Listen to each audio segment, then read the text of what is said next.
At Chinese restaurants, the soy sauce is nothing like the soy sauce that you would get if you just got some Kiko Man and poured it on there. The duck sauce, I don't know what that is. It looks like something that you would put on a cream cheese and jelly I sandwich. like it, but you're right. It's usually very bright orange. Like, I don't Very think weird. when you go there, it doesn't look like that. Never. It's like an orange.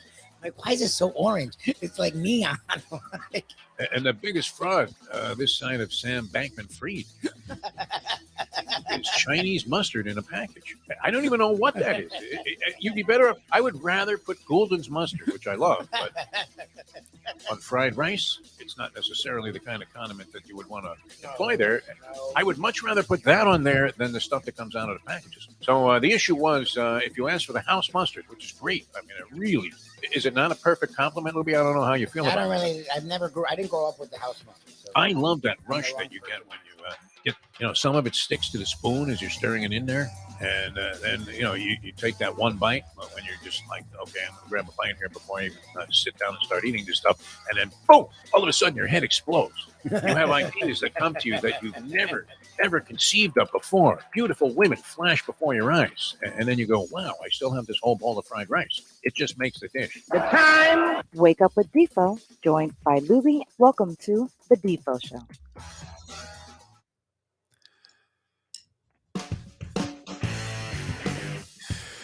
Certainly a different approach to critiquing food than we have on the Lunchbox with one Mike Mayo. Award-winning food critic, formerly with the Sun Sentinel, and now running the entire town.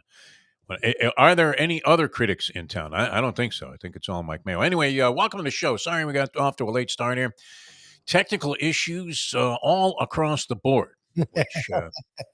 Lubie, you've been having all kinds of strange stuff happen over at your place. And then my computer seemed to somehow this morning, without me touching a thing, reset itself to a setting that made it impossible to do the broadcast. And, of course, it was only a matter of making one little click to correct the problem, but it took me 15 minutes to figure that out. So here we are, and hopefully we'll be able to do the pigskin playbook. Did you hear back from John Conjemi, or did he take the immediate opportunity to bolt? Shortly, and I just have to be out by 9 o'clock. But we will have some pigskin playbook this Monday morning.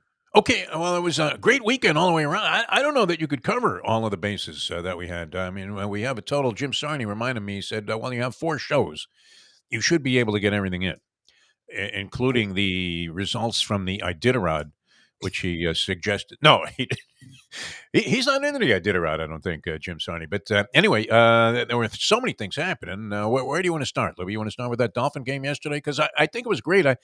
I'm now of the frame of mind that all games should be played in Europe for the Miami Dolphins. So that if things go as poorly as they did in the first half, you can just go ahead and say, you know what, screw this, and you still have your whole day ahead of you.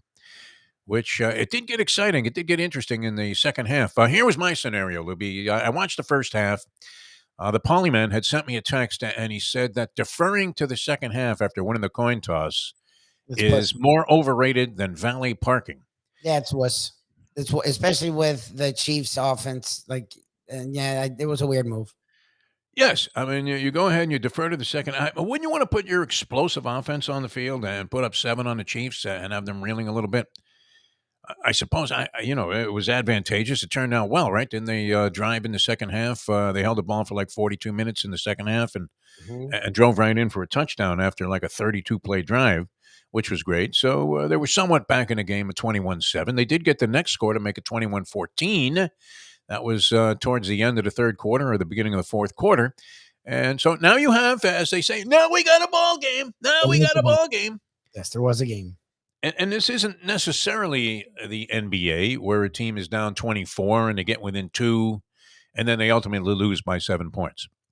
It's not like that in the NFL where, you can count on the idea that the other team, the team that was leading most of the way, is going to somehow regather itself and get the momentum going in the right direction so that they can close out the victory. We saw any number. Wow, is the NFL, Pete Rozelle has to be just absolutely thrilled with what's going on in the NFL. If he's watching from heaven there or wherever he happens to reside right now, which is probably where were his ashes spread? I don't know. But he he has to be thrilled, right? Parity in the NFL is just unbelievable. Yeah, now you have some crappy teams and you have some mismatches, but even the crappy teams are capable of giving some of the better teams a go. And did you happen to catch many of the finishes? Because there was a good Insane. opportunity to watch, Insane. yes, other games yesterday. In addition, even if you don't have NFL, the NFL package where you get every game, or you're wearing at a sports bar somewhere, it was incredible. The amount of just absolutely amazing finishes that you had, including many, as you might imagine, Lubie, that had direct impact against the point spread. That Houston game was something, huh? Todd Bowles, we've been trying to figure out ways to describe how detached and out of it he looks on the sidelines. Todd Bowles, the head coach of the Tampa Bay Buccaneers, who take the lead against the upstart Houston Texans with 40 seconds or so to go in the ballgame. Now, the only reason that there were 40 seconds to go and not 30 is because, in an odd piece of mathematical genius, Todd Bowles opted to not run 10 seconds off the clock when he was down there knocking on the door at the goal line. There were I think there were 40 or 50 seconds to go in the game, a little over 40 seconds to go. And there was a penalty, which would have amounted to a 10-second runoff, and Bowles had the option not to run the 10 seconds off the clock. Now, there were plenty of seconds left on the board for the Tampa Bay Buccaneers to go in and accomplish the score, which they did. But by putting the extra 10 seconds back on the clock instead of helping his own team, it led to his demise, as it gave just enough time for Houston and C.J. Stroud to march the Texans right down the field. They score, and then in horror, you looked on, and this was a situation that we were debating when Ohio State was playing Notre Dame, and I was in that sports book, and everybody was trying to figure out, what the hell is Ohio State going to do? If they kick the extra point, it's a push. If they take a knee and decide that it's too risky to even attempt an extra point, which it wasn't going to change the outcome of the game, except for the people that were betting on the game. They were going to cover if Notre Dame ended up not giving up that point, but because the officials put 1 second. Do you remember this, Lubie, or is this just a degenerate The whole blather here? It was a whole friggin' thing, and then the way it happened, they ended up having to kick the extra point. They did it because there was 1 second left on the clock, and they were going to have to kick off. Yeah. So they went ahead and hammered through the extra point. That accomplished the push. The people that were back in Notre Dame, very boldly in that game, by the way, because Notre Dame certainly comes into every game, I think, a little bit suspect, including this past week where they got hammered by Clemson. But you were, sitting there thinking, well, what the hell are they going to do? And the most likely scenario was they were going to take a knee on a 2-point conversion. Just line up for the 2-point conversion and take a knee. Hey, Mario, it's okay to take a knee. Wow. That's another story that we'll get to, I'm sure, later on. But the Texans now don't have a kicker. So they come out and they were laying 3 points in the game. At least they were in the action that I had. Yeah, I have them getting points in this friggin' thing. Were they getting points? They were getting 2 and a hook. So they would have covered That's why I'm like, why does any of this matter? They were getting points and they won. So it didn't matter. Coffee in my eye. That's interesting. Oh, okay. So they were getting points, Libby? Are you sure about that? My thing here has the Texans. Oh, Bucks. You're right. The Bucks were getting. Sorry. Oh, you had 2.5 on it. No, it wouldn't have mattered because it was a 2-point game. Yeah. It was 2. Oh, yeah. Okay. So no kicker, though. No kicker. So they take a knee. So here are 2 situations where you needed something bizarre like that to happen. One works with you, one works against you. And there were any number of games like that. Minnesota came back in the last few seconds. That finish to the Dallas-Philadelphia game was sensational. And there was a possibility that the Dolphins could have engineered an unbelievable comeback yesterday. And to help us discuss that, the man that was on the air for many, many hours yesterday on CBS did a great job. You were carrying that channel, John Kijimi. Welcome to the show. Thanks, on your back. I appreciate it. Thanks, Lubie. No, very nice job yesterday. All right, let's get to it because we got on a little bit late. Sorry about that. All kinds of technical things happening, and you managed to avoid all of the computer glitches, but it cost us some time.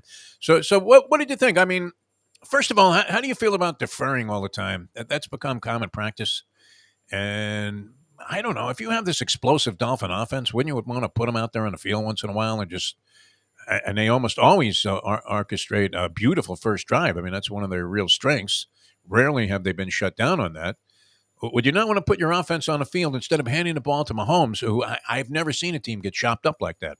It looked like the entire defense was drunk on Gewürztraminer, some horrible German wine or something. But You would think you'd have every to play worked. consider it. Yeah. Yeah, right. You'd have to consider it at some point because, especially the caliber of opponent that you're facing. You know, a lot of these NFL coaches and all the analytics say, let's get a score before halftime, get the ball back, and then score again. Yeah. And I'm sure it's a pretty high percentage of good teams that end up doing exactly what the Dolphins did, was defer and then try to get a 2-for-1. But when you're playing Patrick Mahomes, you feel like you're going to be down 3-0, 7-0, and you're going to have to mount a charge early. And the Dolphins seemed like the charge didn't come until that second half or late in the fourth quarter, where they put back-to-back runs together for 44 yards, and all of a sudden you're going, okay, what are the decisions now when they score? Are they going to kick an extra point, or are they going to go for 2 and try to win the whole thing?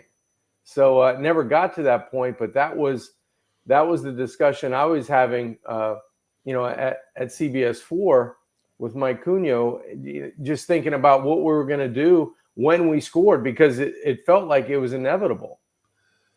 Yeah, it looked like they were going to go in for the score. Mostert, he's had a couple of games like this where even though the running game was shut down somewhat in the first half, he comes on so strongly in the second half. Averaged over 7 yards a carry. This is one of Lubie's big beefs, is that while it's easy to fall in love with the passing game, the Dolphins don't necessarily run the ball as much as they should. People are making a big case now that Kansas City's defense is among the elite defenses in the league. And they certainly have been strong. I mean, they're giving up about 16, 17 points a game, I think, for the season, which I think is fourth best in the league. Right. But, it did seem like everything was working. After a punchless first half, it was clicking on all cylinders for the Dolphins in the second half of that game, or for the most part of it. I don't know. I mean, I can't imagine that they would have gone for 2 there and just put the whole game on the line. But it didn't come to that, as then two big mistakes occurred back to back, as Tua looked like he had a guy wide open, but he threw the ball as if the guy was going to run towards the sideline and shorten the route. And then, that blind snap fumble, who do we point the finger at there? It just looked like one of those weird plays where the center snapped the ball maybe before Tua was ready. I don't know if he turned his head a little bit, took his eye off of it. But John Kangemi makes that catch and goes through with that play. If I had a glove on my hand, I would have made the catch. I don't know if I was in shotgun. But you're right, Defo. I don't know who to point the finger at, and I don't know if we should. Yeah. It shouldn't have come down to that. You have a guy wide open, and you miscommunicate what route you're going to run. But I don't know if it was that or the ball just came out funky. I can't figure out what happened on the third down play, because it clearly looks like Wilson's running by the corner. He's never hesitating. Yes. And as a quarterback, you're looking at that the whole way going, maybe he's breaking off his route. I'm going to give him a chance and put it closer. But it was almost like Tua threw it in between. He didn't really know. So they didn't want to give away any of the state secrets about, who was wrong on the play, or if the route had a break-off combination due to coverage that they saw. It had an adjustment to it. But it's clear to see when that guy's going 100 miles an hour, he's not going to break out. And I don't know if it was a combination of miscommunication between quarterback and wide receiver, or just some doubt in the quarterback's mind of where he was going because of the route that he signaled to Wilson before the play. On the snap, I don't know. I think Tua was looking at coverage in motion to see how the Kansas City Chiefs defense was going to adjust. And maybe his eye level maybe it did rise to take a look at what they were in as the ball was snapped, maybe a half a count early. And I think the combination of the two really resulted in the fumble. So, and yeah, I still don't understand the fumble before the half, but that really ended up not mattering because the Dolphins dominated in the second half the way we were waiting to see them dominate this entire friggin' year. So that's why all this narrative crap about not beating good teams. Look, the second half they dominated. Like the Chiefs did nothing. Their defense, they not only did the Chiefs not score in the second half, the Chiefs offense looked friggin' lost. And then the Dolphins offense did whatever the hell it wanted. My gripe, and I get it, the route did look like a wide open receiver, and Tua makes that pass a million times. So the play just didn't work because of the quarterback player off, whatever the hell the issue was. My problem is the run has started working. Most of us getting 20 to 30 yards out of goddamn clip. And McDaniel does it again. Like 2 straight drives, they go right down the field with the run. Tua was off yesterday. Look, they were missing 2 offensive linemen to start, and then Jones goes down. So now you're down 3 offensive linemen. Tua did not feel safe in that pocket at all. He made a couple throws that were really nice, but all game he was a little off. Yes, second half he was better, but it was mostly the run. The run got them into scoring position 2 drives in a row. And then inside the 40, McDaniel again abandons the run. And I get you have all these weapons, and Tua's a precision passer. But you had 2 timeouts with 1:07 left from like the 30. Why wouldn't you run it on at least 2 play action on first or second down? Like you play into the Chiefs' hands. You're down on the offensive line. Chris Jones feasts on knowing he just has to rush the passer. Like it boggles my mind with McDaniel. And a lot of people are like, well, he had the touchdown. Yeah, but the run was working. Don't even take that chance. Like they were getting after Tua, and we know Tua does not do a pressure well. And Spagnuolo knows if there's no question about running, he's going to send the goddamn house. Like, why when they're being overly aggressive, run at it. Like, if I know that, why does McDaniel, like, it's so frustrating to me to watch the run work with ease and him not even try it once for 2 straight drives inside the 40. Lubie, that was a brilliant question, though. I mean, the way he phrased it. This works for me when you feel like you put a cold towel compress on your forehead, and you just put it over your eyes, and you just relax. He needs to start drinking rubbing alcohol, I think. Yeah, and then you follow it with some Angel's Envy, and you'll be perfect. Yeah. Listen, I don't know, because Mostert runs for 25 on first down, gets the ball from the 25 to the 50. Then I think he has a run for 19 where he breaks multiple tackles in both. Yards after contact. Dolphins are rolling. Chiefs are reeling on defense right now. They've dominated the whole second half.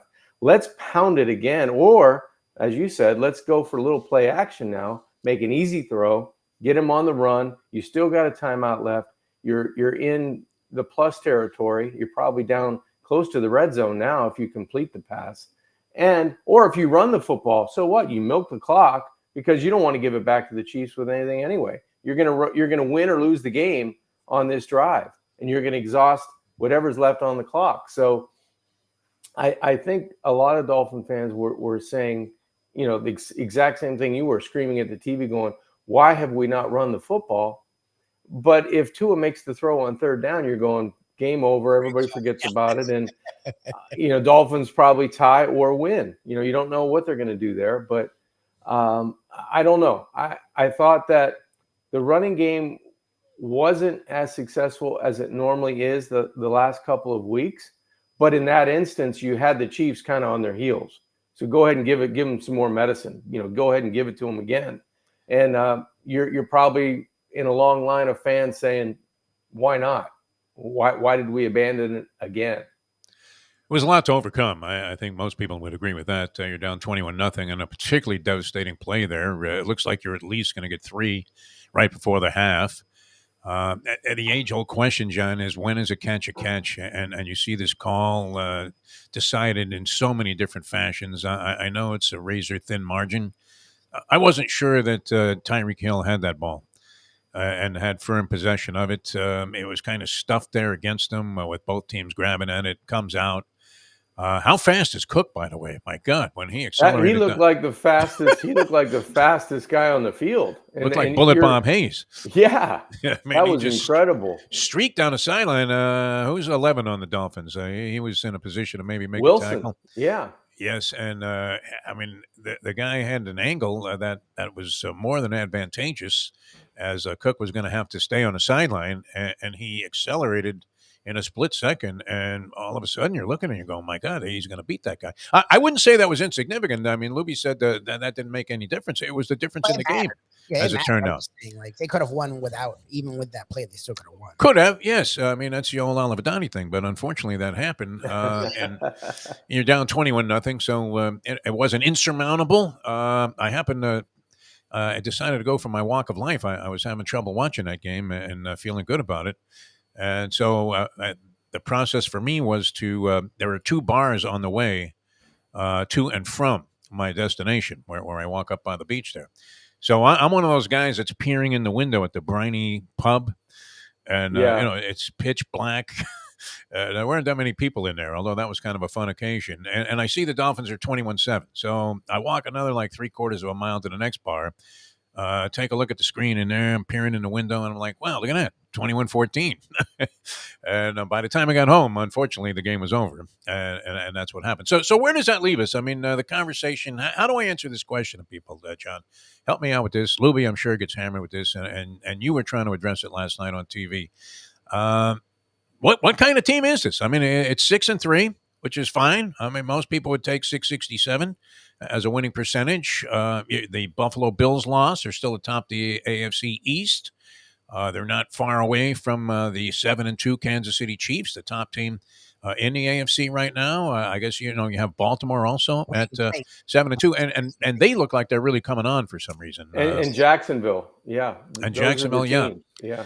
So where are we? The 3 times that everybody's been looking and saying, okay, well, here's a real test. All 3 times the Dolphins have been extremely limited with the offense that we're so in love with, thinking that they're going to be able to put up 35 on anybody. I think we're close. I think the Dolphins are close. I think they can beat anybody on any given Sunday. It just depends on where they're playing them and what the caliber opponent is. The Dolphins have, 8 games remaining, I think it is. And they're going to be favored in at least 5, maybe 6 of those 8 games, depending on how you fare with the Cowboys, Ravens, and Bills at the end of the year. They should walk on everybody, comparatively like they did the first half of the season. I think they're a good football team. I think they're an explosive football team. I think the Chiefs did something that a lot of teams tried to do unsuccessfully, and that's put their hands on Tyreek Hill at the line of scrimmage. And I think that disrupted a lot of the explosive plays or potential explosive plays the Dolphins had. Now, early in the game, Tua missed a couple of guys. He checked the ball down. I think the Waddle one time where Tyreek was running a corner route wide open would have been 6 points, but everybody does that. And every Sunday you go back and you hit the tape and you go, wow, I had him and yes. I missed him. But I do think the Dolphins playing at home the majority of the way the rest of the season, they score a lot of points inside of Hard Rock Stadium. Their challenge is going to be traveling on the road at Baltimore. It's going to be a physical game up front. You're not going to have that many opportunities because the way the Ravens play offense, they're going to play keep away, and they're going to have 2 6-minute drives and a 7-minute drive. Whether that results in 7 or 3, it's up to the Dolphin defense on third down probably. And then you're going to have the Cowboys coming in day before Christmas. Who are the Cowboys? They're much like the Dolphins without the explosiveness. They run up against teams that are equal to or better than, and it's a flip of the coin whether they're going to, have enough in the tank to win those games. And then you get the Buffalo Bills, who look like they're reeling right now. They don't scare really anybody. Well, have they lost 3 out of 4? I believe they have. Yeah. The Dolphins game, they look like garbage except for that game. Yeah, except for the Fins, right? Except for the game at home.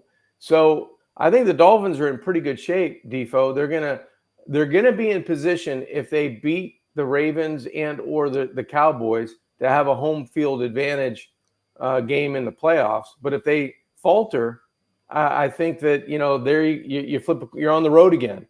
And you're squeaking to get in, and you're saying, all right, who do we play on the road in the first round? And then it's 50-50 because this team's a different team on the road. We are seeing, though, and Cincinnati, I guess, you had Joe Burrow, and there was something to be made of that. There was some validity to the idea that while he was compromised with that calf injury, Cincinnati's offense was so impeded that they looked like garbage, actually, for first couple of weeks of the season. That happened last year also when they had problems, and they came on strongly, and most people thought that they might have been the best team in the AFC at the end of the year. So you have to throw the Bengals in there, especially after last night's performance. They looked really good. And Burrow, the last 2 games anyway, looks like a different player because he's starting to make those Joe Burrow plays where somehow, incredibly, he wriggles his way out of trouble. Two guys have a grab of him, and he gets out of that and rolls to the right, finds some guy down the field. So he's making those plays that we're hoping that Tua can complete. It just seems to me that maybe the Dolphins at this point are just one notch below that. And because they failed in these three spots against the Bills, the Eagles, and now this game against the Chiefs, you do have to question whether they're really a championship caliber team. Well, and there are other teams coming on, as we said. I will say this. They're going to get healthier down the stretch. Okay. The offensive line the last month has been beaten up, right? So you get Armstead back against the Chiefs. You're missing your starting two guards. You're probably going to get Robert Hunt back sooner rather than later. Chan is going to be joining Mostert fairly soon in the backfield, and he was one of the most explosive guys for a month in the National Football League. You turn around on the defensive side, that was the first game Jalen Ramsey and Xavier Howard have played together. You're going to get your safety back in Holland very soon. The linebackers are playing at a high level, and I think up front defensively, they're starting to crank up a little bit more pressure on opposing quarterbacks. So you take a look, the nucleus of this football team hasn't really been together since really the start of the season. So now you're going to get it on both sides, and I think that it's going to help down the stretch when you have three opponents that you may be equal to or maybe one lesser than, but everybody else seems like it should be good. It should favor the Dolphins against the Raiders, against Washington, against Tennessee. If you're gonna go where you need to go, you need to thump those guys, and I think the Dolphins have the talent to do that. Well, look, and I'm talking with Brian here. I think there's 4 teams in the AFC that are very close. The funny thing is the Ravens may be the best, but I still don't trust Lamar Jackson in a playoff situation. He every time they make sure he can't run, he's eliminated. And I don't care what people every year they want to say he's better. He's not. I've seen it since Louisville. He's a supreme athlete. He's a much better quarterback than he once was. In the playoffs, every single time they make him a pocket guy and he struggles. That's just until he proves. It's like the Dolphins beating good teams. I will say this before you make your point, Lubie. He's got more talent around him this year in terms of alternative guys to check the ball down to and get rid of it than he's had in the past, which makes Baltimore a little bit more dangerous from tight end all the way out to their wideouts. That's the funny thing is people talk about the Bengals, Dolphins, Chiefs. Baltimore's the scariest one because their defense is fucking suffocating. Their defense is actually as good as it's ever been right now. And you now throw in Zay Flowers. You now have OBJ. You got OBJ, 2 tight ends that can running backs. Yeah. So I would actually put the Ravens ahead of everyone else. But to me, those 4 teams are very close, and I could see all 4 of those teams winning.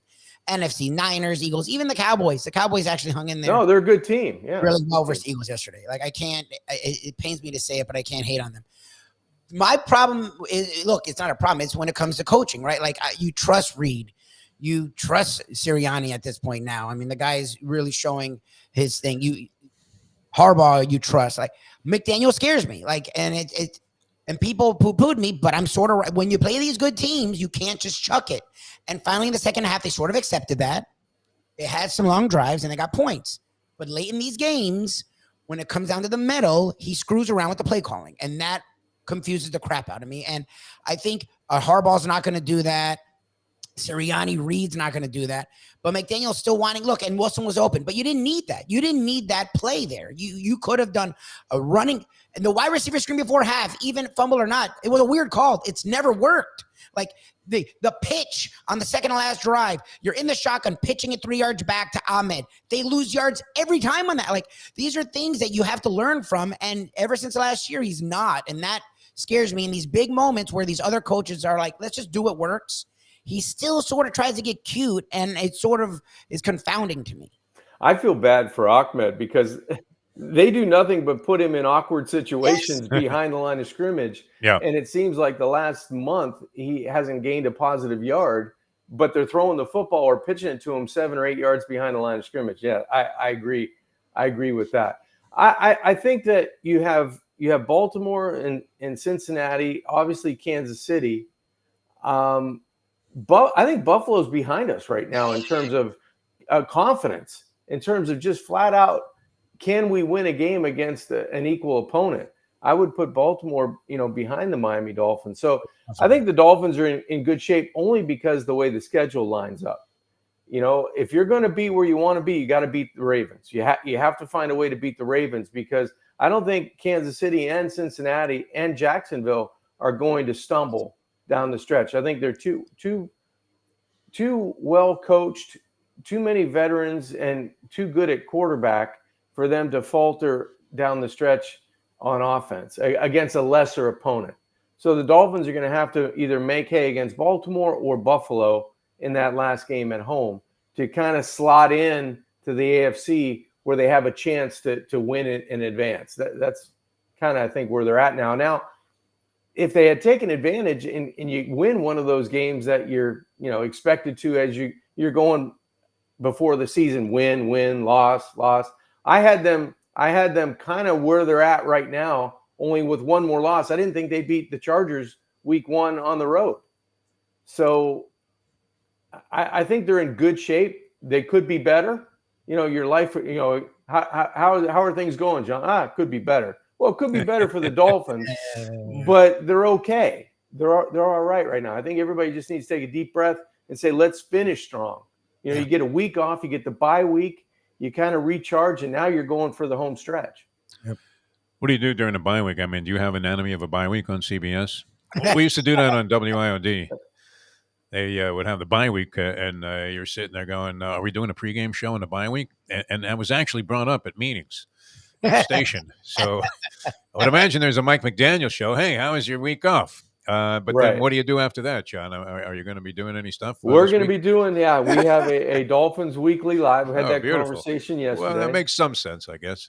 And then I think for the day after Thanksgiving, when the Dolphins travel to New York to play the Jets, we're going to do a Dolphins Weekly Live show for an hour instead of a half an hour. We're going to do a pregame show for an hour, and then we're going to do the postgame show. So that'll be I need to get hydrated Thanksgiving Day to get through the long Friday. So we'll see. It should be fun. Not too much turkey that day. That's you'll right. be sleepy the next day. That would be awful. All right, a lot to discuss. We should mention that, of course, John's appearance every week on the program is brought to you by Jimmy Johnson's Big Chill. How much does Jerry lament getting in that riff with Jimmy, the ego battle that they had? I mean, think of all the coaches he's had there since. Most people are saying that Mike McCarthy is so detrimental, even though he's calling plays now, to the Dallas Cowboys' chances of winning, that he alone could cost them, be an impediment in them winning a Super Bowl. Now, he does have a Super Bowl win with the Green Bay Packers, but that was it. Not overwhelmingly impressive with what he's done so far with the Dallas Cowboys. Yet they're in that game against what is the team with the best record on the road. And I have every chance. I mean, did you catch that final drive of the Cowboys Philly game? That was amazing.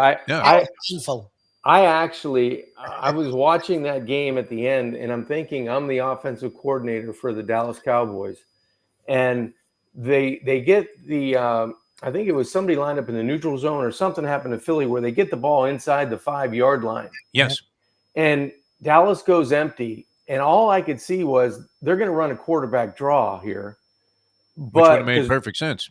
But I'm thinking if I'm Dak Prescott, somebody in his ear should have been going, go up and just goose the center quarterback sneak because he walks in as he's talking to the line of scrimmage, as he's communicating to the lineman. There's no one in the A gap or over the center, and the linebackers are outside of that as well. There's only like 3 or 4 down linemen, but they're all outside the guard center box. And if he just goes and puts his hands under the center, snaps the ball, he walks into the end zone for a touchdown. And I'm surprised that no one from the sideline or anyone in ear was just saying, goose, goose, goose, go up and just take it. Don't tell a soul and just walk up. That's the call, goose. Yeah, you call Universal. You goose the center. You kind of hit him with your hands and it snaps the football for the center. You don't have to be Jim Harbaugh to decode that. That's just universal. No. You can wear the same team colors and actually execute that play. It would have been something. I mean, they had the ball at like the 14-yard line with a handful of seconds left. I think it was about a minute to go. No timeouts. They had to exhaust those as they were, going through the defensive stand that they made. They get, an excellent punt off the Philadelphia Eagles. The Eagles, too, John, along with Kansas City. Maybe this is characteristic of all teams in the National Football League for the most part, but both of those two teams in particular have that tendency to let other teams hang around, much Yeah, like it's not scary. yesterday. I mean, Eagles look like they're in complete command of that game. All of a sudden, Dallas is right there, looking like they're going to accomplish the go-ahead score at the end. But Well, that was remarkable, that drive. I mean, it starts with a pass interference call for like 36 yards or Yes, something yes, to the yes. 50. Then a slew of just absolutely ridiculous, Got a roughing mistakes the made by passer. Philly. Yeah. Roughing the passer got it to the 25. And you're thinking, my right. God, look at the margins in this game. And Philly's had a tendency to do that all season long. They've either pulled one out of their ass at the end, Yes. or allowed a team to just hang in there. So I don't know. Doesn't it feel like teams are taking their 2 or 3 week opportunity to say, I'm just about this much better than the other team that's, trailing me? It seemed like Kansas City did it. San Francisco had their run where San Francisco is the best team in the National Football League. A month later, you go, no, Philly's the team, and then, the Dolphins had that feeling for a little while, and then they go to Buffalo and get, beat up, and then they take a step back. So it's Cincinnati's turn now. I think Cincinnati has that mojo along with Baltimore, Yep. that you feel like maybe their defense is starting to crank it up against good teams. They're starting to, get better consistency out of the quarterback play. They're healthy.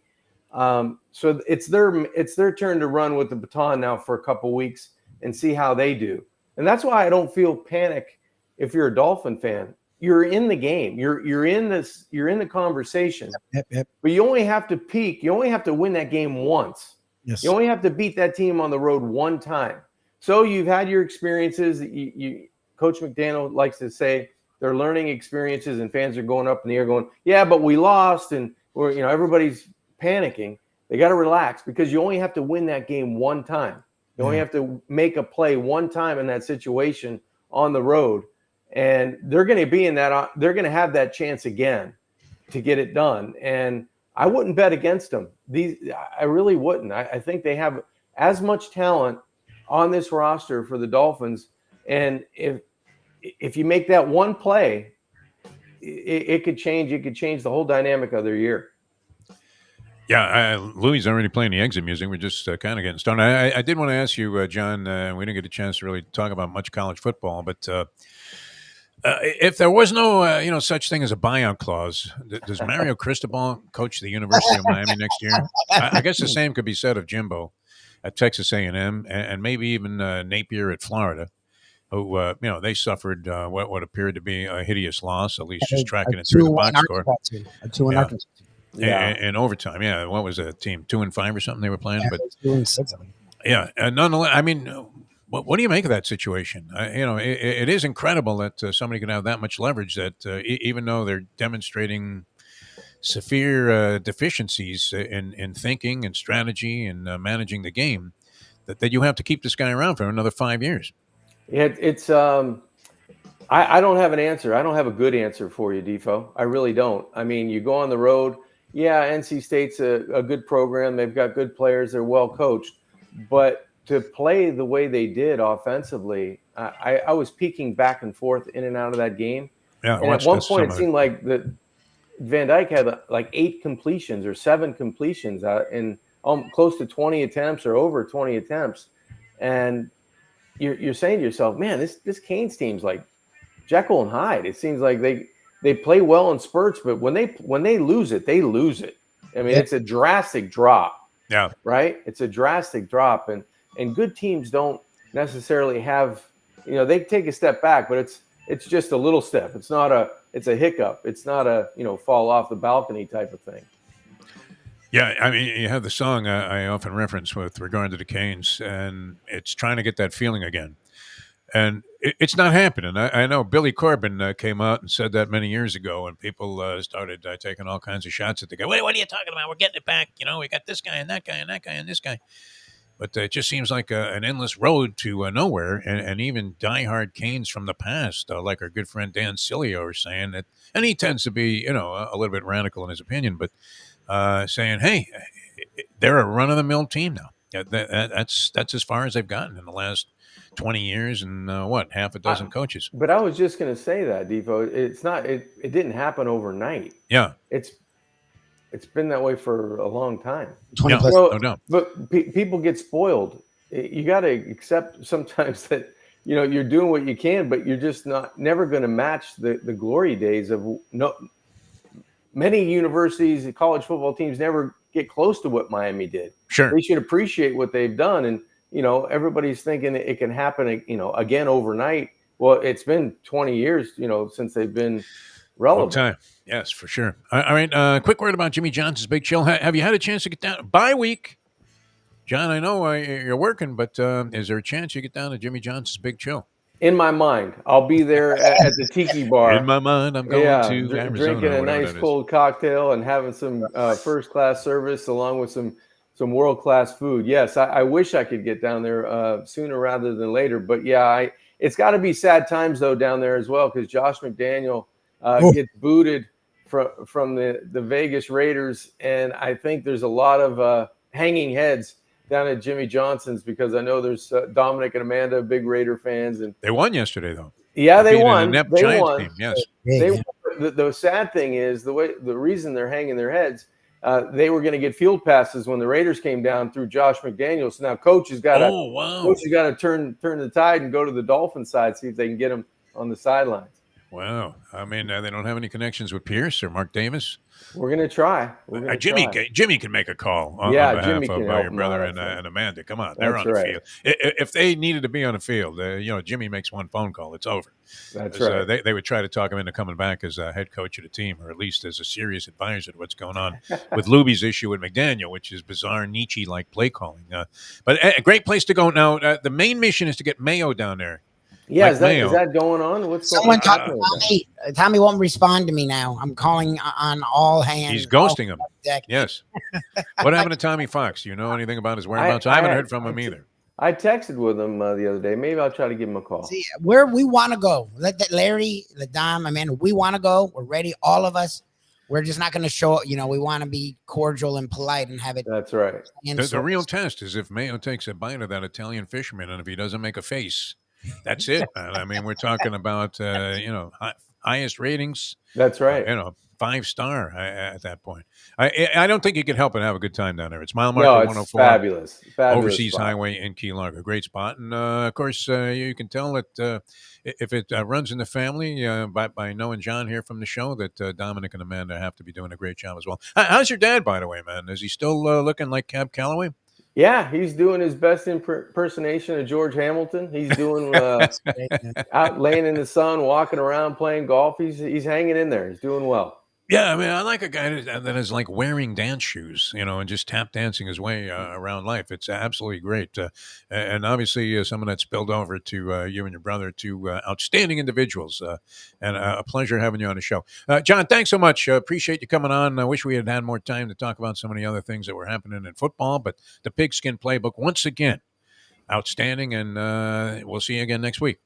You got it, guys. Thanks. And I'll talk to you next week. Talk to Tommy Fox there. Talk to Tommy. Right. Yes, please. I don't want them thinking it's us. Like, we want to go. I'm just not going to just randomly. Yeah, I mean, they went ahead. They're great people and tremendous sponsors of the show now for several years.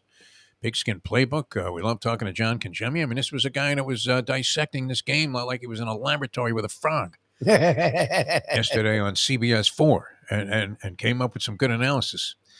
Just a tough hole to dig out of. I think that would have to be the assessment. I thought that was the crushing blow, that play at halftime. Didn't that, in your opinion, Lubie, amount to throwing the flowers in the punch?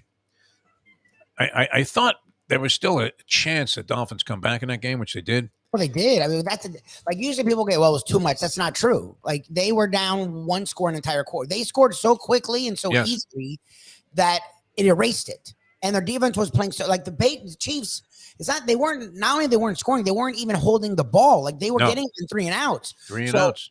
That they had plenty of time. It wasn't it was just a big. Yeah, you shouldn't get down like that. That's annoying, but they had overcome it. Like, very unlucky to be in that position at halftime. That play was by all, I mean the way the thing was going, the they're play at was- least 14-3 at halftime after suffering that pathetic defensive breakdown on the first drive.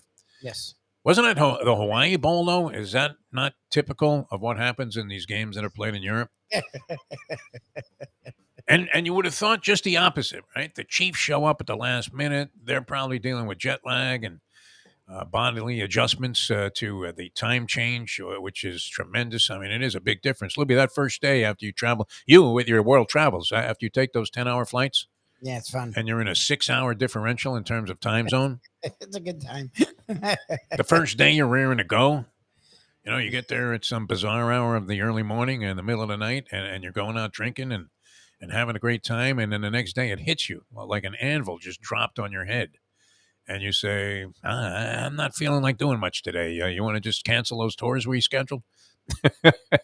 Not sure I want to ride like Mike Smith on the back of a camel. All right, many things to discuss and lots of time to do it. Don't forget, Tony Bruno Sports Network. It kind of worked towards the end of last week for us. And it's very simple to do, people. If you're a fan of this show, just download the app, Tony Bruno Sports Network. There are other ways to do it also. But I have to say, you know me, Mr. Technically Inept, I have downloaded the app. I jumped in the car the other day and popped it on through the Bluetooth on my phone. And it literally sounded like it was Sports Talking FM, the thing that everybody dreamt about for years and years and years. It sounded great.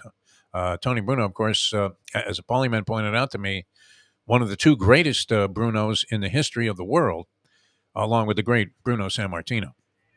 Right? Would you put those 2 up there? Oh, Lubie? yeah, sure. Tony Bruno Sammartino. Well, you don't know much about Sammartino except through I know me. he's a legend. I mean, Legend, my friend. Legend. Did he not run for a while? Mike Mayo probably would know this answer. The Jupiter Italian Festival, Bruno Sammartino, was he not connected with that or something in Palm Beach along the same lines? I want to say yes, that he was running the Jupiter Italian Festival, which featured everything that you would want at an Italian festival: sausage and pepper sandwiches, the Zeps. My first time taking a bite of a Zeppelin, which is fried pizza dough with powdered sugar on it. Seems simple enough, doesn't it, Lubie? Mm-hmm. Similar, I guess, to the beignet. Like a beignet. Just a smaller beignet. But like it's the chicken nuggets of beignets. It's good. First time I had it, I thought I had died and gone to heaven. It was unbelievable. But I think Sammartino might have run that Jupiter Italian Festival. Somebody check that out for us. All right, we have to run. We'll see you tomorrow at 8 o'clock, and we'll have all kinds of festivities on the program again. I get a chance to expand on a few other things that we didn't get to with John, and we will see you on the Tony Bruno Sports Network, and that is coming up at 10 o'clock, 10 to 12. I'm very excited about this particular project now, Louis. I hope we can iron out all of the stuff. It is weird that we can't communicate because I feel like during the show, I am constantly unaware of if you're even still there. The background laughter is always great, but I'm wondering if you're following along. And then, so I'm always doing a thing like, hey, what do you think about that, Mikey? Yeah, you are. I'm like, Defo's never done this ever. I'm like, why is he asking? Because I don't know if you're there. That's the problem. Yeah. And I can't see you, which is weird. We got used to this. That's the thing. We did that forever. Yeah. And now we've gotten used to this. So it's hard. I was saying it the other day when Mayo made fun of me with the fill. The other day when you dropped off here, I started doing that, talking about that. Because it's very different to go back to radio without each other. We did it for well, I mean, we're not in the same building, so that's even stranger. In the past, when you were in the opposite room, I could see if you were about to address something. Well, in COVID, we got you like when you went home, we didn't. But didn't we have a chat line there or something? No, we just got used to it. We could talk fine in the breaks, but during the show, we just got a feel for it. But it's now been 2 years since then, and we've been on another level of communication where we've actually been able to see each other, which let's try to smooth that out today. We'll see. See if we can. All right. That might be, you're going to have to work your way into the equation a little bit more seamlessly than to have me say, hey, Mike, say something. Are you there? Hello? been a lot of that so far. Well, I think it's going to work out great, though. I'm pretty excited about it. Gonna get a Tony Bruno Sports Network. So just download that app, put it on your phone, and bingo, you have us 10 to 12, Monday through Friday with our, it's old school stuff, right? No video, just sitting there yapping. All right, and I think we can play any music, Lubie. You're going to have to check that out with Robin. He said we could. I don't know. So we can upgrade a little bit of our production, I think, get, a little bit more modern in terms of what we're putting forward. Same old stuff, although, I like the stuff. I saw the Godfather a couple of hundred times over the weekend, and the Pentangeli testimony still is the all-time classic. All right, we have to run. We'll see you next time as we leave in on that. The time. It's 9:08. Let's go to eat a damn snack. Look what they done to my soul.